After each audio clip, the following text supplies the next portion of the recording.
So welcome back to Sorare Wakey Academy. Today we're going to be looking at the forwards for our under-23 European Championship team that will make you money. So if you've had a look at the other videos, you'd have seen by now our 4 defenders and our 3 midfielders. So now we're going to go into the strikers. And our first one, I think these are pretty reasonable in price as well. Our first one is going to be Hugo Dural. He has just signed a contract for Valencia. He was on loan at Valencia from Getafe, but he signed a new contract there now and he's there full time. So Duro is a 22-year-old left-footed forward who can also play sort of left wing, left midfield. He's 6 foot, so quite tall as well. The only bad thing about Duro is his ball control is not fantastic. I think that's the only thing that lets this guy down. He's sort of broken to the scene this year as well, and has been quite good for Valencia. Played a lot of the games for them. In total, 31 games this season. 1 assist with 7 goals, 3 yellows and a red card as well. He's made 22 starts out of them 31, so definitely a breakthrough season for him. He was substituted into 9 of them games and he was substituted out in 17 of them. But in total an average of 60 minutes per game. So he's had good game time this year. A couple of injuries as well for him. He's Spanish and he's made the Spain under-21 team. He's played 1 game and scored 1 goal for them. But he started out at Getafe, he was with the B team. Had a good record there, 69 games and 36 goals. But then went to the first team and only scored 1 in 26. But then actually Real Madrid came in for him. The B team, he went on loan there, the Real Madrid B team. Played a few games. Went to Real Madrid's first team the season after and played only 2 games. And then went on loan to Valencia after that. So now he's just signed full time for Valencia as well. So looking at Hugo Dural's stats then basically, let's have a look at his SO5 stats. And you'll see he wasn't playing a lot of the games, a lot of DNPs at the bottom there. Broke into the Valencia side and started to hit a few 70s up here. Never broke into the 80s as of yet. I think he will do this season, but he hadn't done up to now. And then a lot of games as substitute as well, where he kept getting brought off and brought in. But and a few more couple of DNPs, which is why you're getting him so cheap at the moment. But I think this lad's going to hit like the 70s, 80s on a regular basis, or more regular than he has been so far. And let's have a look at his price chart, and you can see at the top there, £25 his last 3-day average, and his floor price just over that at £26 for a limited card. That's peanuts really for a forward who I think is going to have a pretty good season at Valencia this year. We'll look at his overall chart and look at this. Price wise, and this is a one-off up here I'm thinking, and that was £189. You're never going to get that from him, I don't think, again. But on average, I'd say around sort of this area here, he was hitting around the 103 quid, so 100 quid. At the moment you're getting for £25. It's out of season. Pre-season starts pretty quick now, and then we're back into the full season again where he's playing. And again, Spanish under-21 international. It's good money for him, I think. It's a name you may have been familiar with right at the start when he came into the game, and you can see up here when he did start, a lot of big prices going from 127, 137. He was talked about quite a bit, but injuries have held him back a little bit. But again, I think breakthrough season, he's going to do well this year. So that's my first forward, Hugo Dural. He sort of plays on the left. Okay, so we come to our second forward, who I'm going to play on the right hand side, and it is Jonathan Burkhart. Now he plays for Mainz in Germany. He's 21-year-old, centre forward, but he can play anywhere across the front. He's right-footed. He's about 6 foot, although reports are saying 6'1", some are saying 5'11". Quite a tall guy, this lad is. Now, as a striker, he sort of drops deep. He's more like that deep lying forward. He drops deep. He also drifts wide. And he tends to make a lot of space. Whenever he's going forward, he'll tend to get into space. So he's in a good goal-scoring position. Although he has got bad ball control, basically, he still has a good technique. So the first time touch is quite poor, but his technique's really good when it comes to shooting. He presses quite well also, so he's not an out-and-out striker. He sort of holds back a little bit. He is right-footed, and I want to show you his games at the moment on SofaScore. So as you can see, I've got him down as 181 centimetres, which is about 6 foot, isn't it?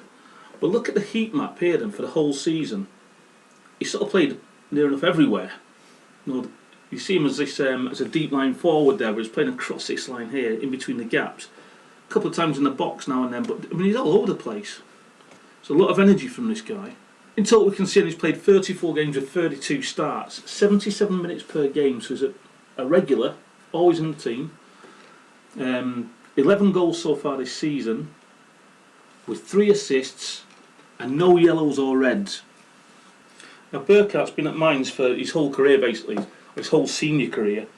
He's also played for the Germany under-15s all the way up to under-21s. He's also scored he's played 18 times and has 9 goals for the under-21s. And we've been told he's now close to a national call-up as well. So he's starting to hit this sort of time where he's going to get into that first team. So looking at his SO5 scores then, he's hitting a lot of 60s there. You'll see when he's not on the bench or being taken off. He's hitting around the 60 mark, 60, 70 there. He's had 18 scores there. He's hit 70s and 80s. He's also had a 98 before. He's also one of these players that he's sort of in form and out of form. So maybe 3 or 4 good games, 3 or 4 bad games, so on and so on. And he's that streak. He's a streaky player. You can see his last 5 of 44, but 100% involved in the games. Last 15 of 42 and the last 40 of 47. So his form's dropped a little bit here. But he is a starter. He's a main striker. Let's have a look at his price for a second. He's up at £75 as his 3-day average, £81 as his floor price. And you see his price has gone right down. I mean, of course, it is the end of the season, so it will drop slightly, but he was on a decline from when he first started down there, all the way down this season. So lost a bit of his form, which is a good price to get him at now then. He's right down here at what, £70 odd pound, we just said, £74. I mean, I bought him up here at, what was it then? £216 I bought him for, when he was in his prime. Muggins written all over me. But now he's gone right down, just shortly after I bought him. Transfer wise, and he has been linked with Liverpool. I'm not sure they'll need him anymore. They're going for bigger targets than Burkhart now, but a good player for the future. And Lazio were also after him sort of like the winter transfer window, the sort of January, February time. Lazio were looking for him as a possible replacement for Immobile for when he leaves. So that's how highly thought of he is at the moment. So that's my second striker who will play out on the right, Jonathan Burkhart. And so we come to our final striker then. Now I'm going for this young lad, Ricardo Perez. Now he plays for Augsburg at the moment. He's 6'1", 19 years old. He's a striker, right-footed. He was down to be an American wonder kid. He's such an explosive striker. He's got great technique. He seems to be at the right place at the right time, or he was when he used to play in America, in the MLS. He struggled a hell of a lot since he came to Augsburg.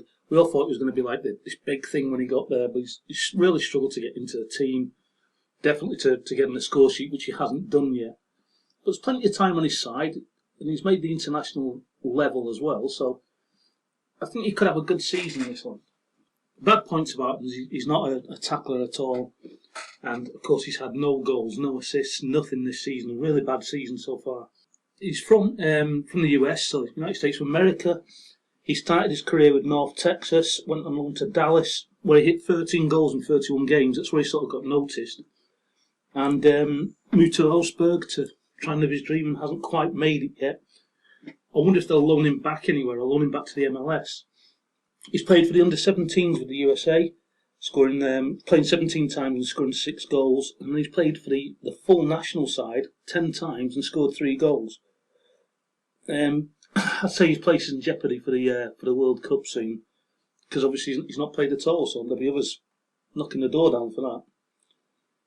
Now this season then, for them, he's played 11 games, he's only started 4 of them, and his average minutes per game have only been 43. No goals, no assists, nothing. No yellow cards or red cards, thank God. Just not a great season from him, but he's in my team because I think you'll make money on this lad. As you see there, he's only £62, his 3-day average, and £84 is his floor price. A bit high at the moment for his floor price, considering he's done nothing. You look at his last 40 of 25, his last 5 of 25, last 15 of 32, last 40 of 41. Not great figures, but he can only improve. You see on his scores there, this is his all-time scores. And you'll see when he was playing at Dallas, he was doing quite well in the 60s and 70s. He went through a period where he just couldn't stop scoring. Let's look down here. Here it is, look. Just couldn't stop scoring. Bang, bang, bang, bang, bang, bang. Loads of goals, lots of assists. He was just unstoppable. And you'll see on the price chart the amount that I paid for him. I mean, I paid for this lad £104, and I sold him in the end for 198. I mean, he went as high as, what's this one? The highest one, £340. That's when he was smashing them goals away. But then he got that move and didn't really play him, sort of was in and out the team and substitute, all the way down now until you hit this last price of £82. But before that, he was 62. So I guess people are trying. His price will go up because the season's going to be starting again soon. But it doesn't look great. It sounds like I'm talking about some player that's really crap, but he's not. He's a great player, this lad. And I can only see him improving and improving into next year. There's no transfer news on him whatsoever, but I just think he will get into that team this season and hit a few goals, and his price will rocket again up to that 200 mark. Hopefully, partway through the season, coming into the World Cup, so he can get his place and stake that claim again in there. So that's my final striker for the under-23 champion side, and it's Ricardo Perez from Augsburg. So let's go back to our full team then, a little reminder of it before we go on to our goalkeeper in the next video and a few subs that didn't quite make the team. But we've got at right back, Malo Gusto. We've got left back is Joseph Scally. Saliba and Kalulu in the middle. Strong team that. The holding midfielder, we've got Sandro Tonali, with Jeremy Pino, up and coming player there. On the right of midfield, Eduardo Camavinga. Don't need to say anything about him, you already know about him. He's on the left of the midfield. Burkhart is on the right. We've got Dural on the left, and then Ricardo Perez up top. So quite a strong team that. I mean, Camavinga's in there, so his price has flown up just recently. Tonali's went up quite a bit, and Kalulu's has also escalated quite high.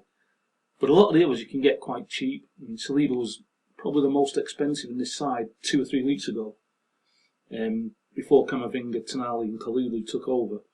But all the rest of them are quite reasonable, I think, to buy. Gusto, I can't remember what the price of him was or is now. But you know, Burkhart, Pepe, Juro, all under 100 quid. I think some even under 50 quid. So I think a strong team in total. Manageable, I think. But we'll go into the goalkeeper in that next video and wrap this team and this the champion side up.